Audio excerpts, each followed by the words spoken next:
এবার করাচি থেকে দ্বিগুণ কন্টেইনার নিয়ে চট্টগ্রাম বন্দরে ভিড়ছে বহুল আলোচিত দুবাই করাচি চট্টগ্রাম রুটের সেই জাহাজ।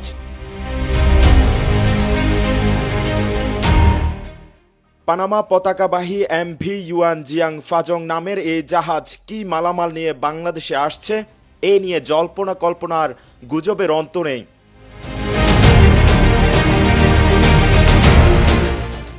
চট্টগ্রাম বন্দর কর্তৃপক্ষের তথ্য মতে ২০ ডিসেম্বর শুক্রবার জাহাজটি বন্দরের বহির্নোঙরে পৌঁছাতে পারে, যা থেকে নামানো হবে ৭৮০টি বাক্স। এর আগে একই জাহাজে পাকিস্তানের করাচি বন্দর থেকে আনা হয় ২৯৭টি একক কন্টেইনার, আর সংযুক্ত আরব আমিরাত থেকে আনা হয়েছিল ৭৩টি একক কন্টেইনার। তখন ছড়ানো হয়েছিল নানান গুজব, এবারও তার ব্যত্যয় ঘটছে না। শুক্রবার ভিড়তে যাওয়া জাহাজ নিয়ে সামাজিক যোগাযোগ মাধ্যম থেকে শুরু করে বিভিন্ন গণমাধ্যমে চলছে নানান চর্চা। বলা হচ্ছে কি আসছে এতগুলো বাক্সে, কেন আসছে আর কারা আনছে।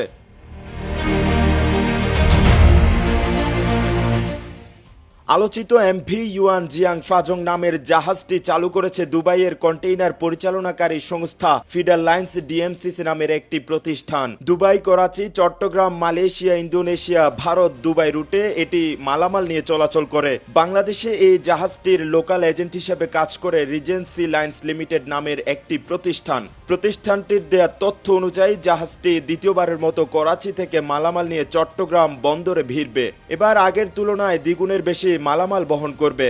তারা বলছে এই রুটে জাহাজ চলাচল শুরু করায় কন্টেইনার প্রতি $৩০০ সাশ্রয় হচ্ছে।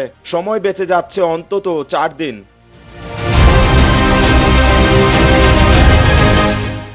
কর্তৃপক্ষ বলছে এই দফায় আসা কন্টেইনারে থাকবে শিল্পের কাঁচামাল, চিনি, সোডা, অ্যাশ, পেঁয়াজ সহ বিভিন্ন পণ্য।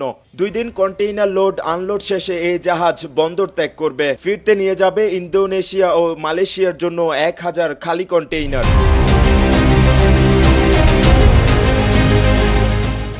মেহরাজ হোসেন, কালের কণ্ঠ, চট্টগ্রাম।